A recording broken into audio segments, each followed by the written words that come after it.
Frequently asked bits. సజీవ కవిత్వం అనేది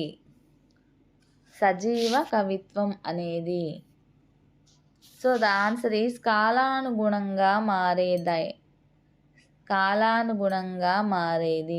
సజీవ కవిత్వం అనేది కాలానుగుణంగా మారేది.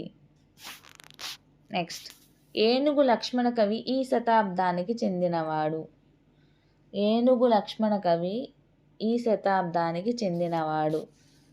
సో ద ఆన్సర్ ఈజ్ 18వ శతాబ్దం. ఏనుగు లక్ష్మణ కవి 18వ శతాబ్దానికి చెందినటువంటి వాడు. నెక్స్ట్, పినాకపాణి అను పదానికి అర్థం ఏమిటి?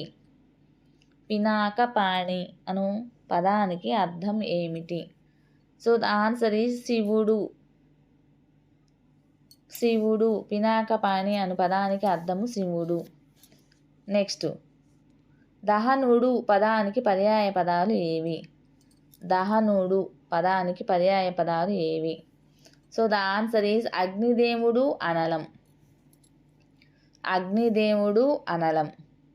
దహనుడు అనే పదానికి పర్యాయ పదాలు అగ్నిదేవుడు, అనలం. నెక్స్ట్, కారు పదానికి ప్రకృతి ఏమిటి? సో ద ఆన్సర్ ఈజ్ కాలం. కారు అను పదానికి ప్రకృతి కాలం. దివి పదానికి నానార్థ పదాలు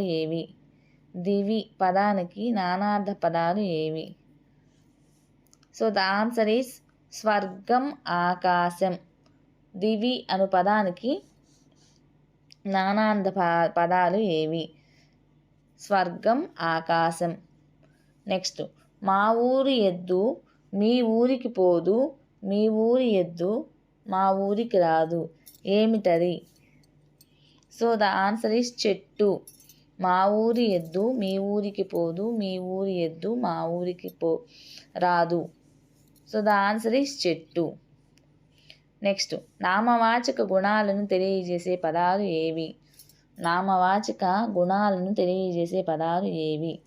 సో ద ఆన్సర్ ఈజ్ విశేషణాలు. నెక్స్ట్, భూతకాలానికి ఉదాహరణ. సో ద ఆన్సర్ ఈజ్ చదివాడు, తిన్నాడు, రాశాడు, వెళ్ళాడు. ఇవన్నీ కూడాను భూతకాలానికి ఉదాహరణ. నెక్స్ట్, సరయూ నది తీరమునందు కోసల దేశం ఉంది. ఈ వాక్యంలో ఏ విభక్తి ఉంది? సరయూ నది తీరమునందు కోసల దేశం ఉంది. ఈ వాక్యంలో ఏ విభక్తి ఉంది? సో ద ఆన్సర్ ఈజ్ సప్తమి విభక్తి. నెక్స్ట్, స్వల్ప విరామ చిహ్నం ఏమంటారు? సో ద ఆన్సర్ ఈజ్ కామ. స్వల్ప విరామ చిహ్నం ఏమంటారు? కామ అంటారు. నెక్స్ట్, నిత్య బహువచనానికి ఉదాహరణ. సో ద ఆన్సర్ ఈజ్ పెసలు. నిత్య బహువచనానికి ఉదాహరణ పెసలు.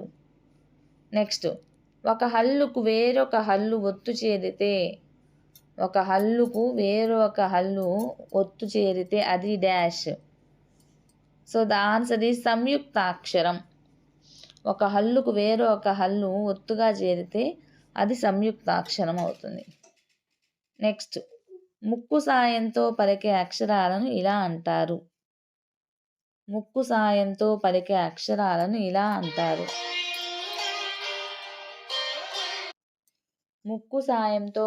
అక్షరాలను ఇలా అంటారు.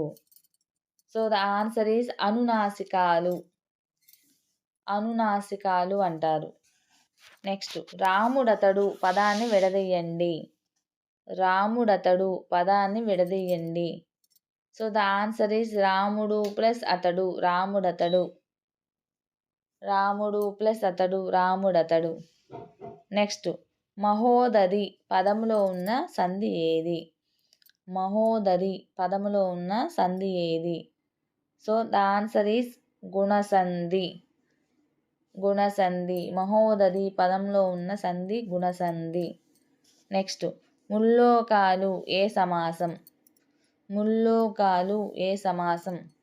సో ద ఆన్సర్ ఈజ్ ద్విగు సమాసం. ముల్లోకాలు ద్విగు సమాసం. నెక్స్ట్, నది పదంలో ఉన్నటువంటి గణం ఏది? నది పదంలో ఉన్నటువంటి గణం ఏది?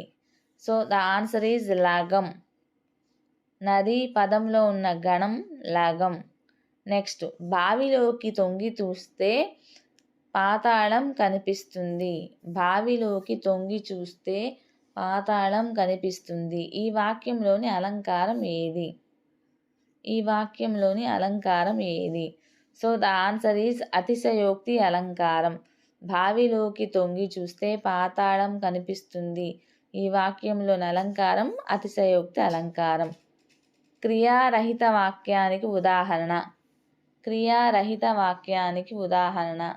సో ద ఆన్సర్ ఈజ్ అతను మంచి ఆటగాడు. క్రియారహిత వాక్యానికి ఉదాహరణ అతడు మంచి ఆటగాడు. నెక్స్ట్, మాతృభాషా బోధన ప్రయోజనం కానిది ఏది? మాతృభాషా బోధన ప్రయోజనం కానిది ఏది? సో ద ఆన్సర్ ఈజ్ సృజనాత్మకత ఎదగకపోవడం.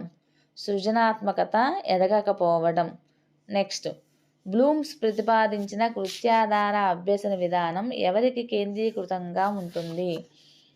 బ్లూమ్స్ ప్రతిపాదించిన కృత్యాధార అభ్యసన విధానం ఎవరికి కేంద్రీకృతంగా ఉంటుంది? సో ద ఆన్సర్ ఈజ్ శిశు కేంద్ర విద్య. శిశు కేంద్ర విద్య. నెక్స్ట్, ఒక విద్యా సంవత్సరంలో ప్రాథమికోన్నత పాఠశాల తప్పక పనిచేయవలసిన కనీస పని దినములు ఎన్ని? ఒక విద్యా సంవత్సరంలో ప్రాథమికోన్నత పాఠశాల తప్పక పనిచేయవలసిన కనీస పని దినములు ఎన్ని? సో ద ఆన్సర్ ఈజ్ 220 రోజులు.